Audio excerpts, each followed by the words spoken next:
बिस्मिल्लाहिर्रहमानिर्रहीम। आदाब ज़िंदगी के मुअज़्ज़ज़ नाज़रीन, अस्सलामु अलैकुम। उम्मीद है आप तमाम दोस्त खैरियत से होंगे और मैं दुआ गो हूँ अल्लाह ताला आपको हमेशा खुश व खुर्रम रखे। आज का मेरा मौज़ूए सुखन है अल्लाह की तदबीर और हमारी सोच। एक बुज़ुर्ग वली अल्लाह जनाब दाऊद ताई रहमतुल्लाह अलैहि से मंसूब एक हकायत है कि इनके शहर में एक औरत बेवा क्या हुई कि इस पर मुसीबतों के पहाड़ टूट पड़े। बच्चों का साथ और कुल जमा पूंजी बस 3 दिरहम। हालात से मुकाबला करने की ठानी और जाकर बाजार से इन 3 दिरहम का ऊन खरीद लाई। कुछ चीजें बनाकर फरोख्त की तो 5 दिरहम वसूल हुए। 2 दिरहम से खाना पीना खरीदा और 3 दिरहम का फिर से ऊन ले आई। इस तरह कुछ दिन गुजर बसर किया। एक दिन बाजार से खाना पीना और ऊन खरीद कर घर को लौटी। ऊन रखकर बच्चों को खाना पीना देने लगी। एक परिंदा कहीं से उड़ता हुआ आया और ऊन उठा कर ले गया। औरत के लिए अपनी कुल कायनात का यूं लुट जाना सुहाने रूह था। मुस्तकबिल की हौलनाकियों से खौफजदा और गमो गुस्से से पागल सी होकर रह गई।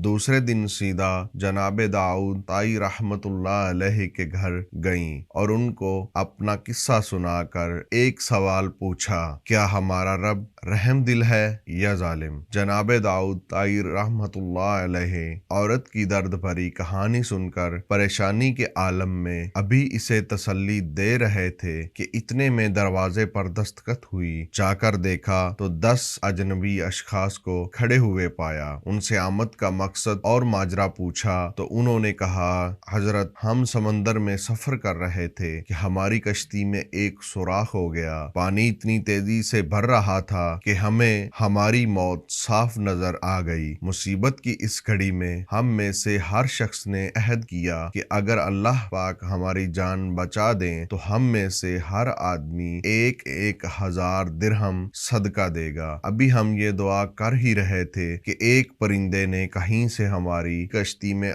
ऊन का एक गोला लाकर फेंक दिया, जिसे हमने फौरन सुराख में फंसाया, कश्ती को पानी से खाली किया और सीधे यहाँ नजदीक तरीन साहिल पर आ पहुंचे। हम क्योंकि यहाँ के लिए अजनबी थे इसलिए लोगों से किसी मोतबर आदमी का नाम पूछा तो उन्होंने हमें सीधा आपके पास भेज दिया। ये लीजिए 10,000 दिरहम और हमारी तरफ से मुस्तहिकीन को ढूंढ कर दे दीजिएगा। दाऊद ताई रहमतुल्लाह अलैहि रब्बुल इज्जत की इस हिकमत पर हैरानो परेशान होते हुए 10,000 दिरहम लेकर सीधा उस औरत के पास गए। सारे पैसे उसे देते हुए कहा, अब मैं तुमसे एक सवाल करना चाहता हूँ, क्या तेरा रब रहम दिल है या जालिम? बेवा औरत दाऊद ताई रहमतुल्लाह अलैहि के चेहरे को तकती रह गई। इसकी आंखों से अश्क जारी थे, गोया इसके जिस्म का हर हर हिस्सा, हर हर बाल रब के शुक्र में डूबा जा रहा हो। अल्लाह की तदबीरें हमारी आंखों से पोशीदा हैं। अल्लाह का शुक्र अदा करें और उसकी ज़ात पर मुकम्मल भरोसा रखें। वो किसी को तन्हा नहीं छोड़ता।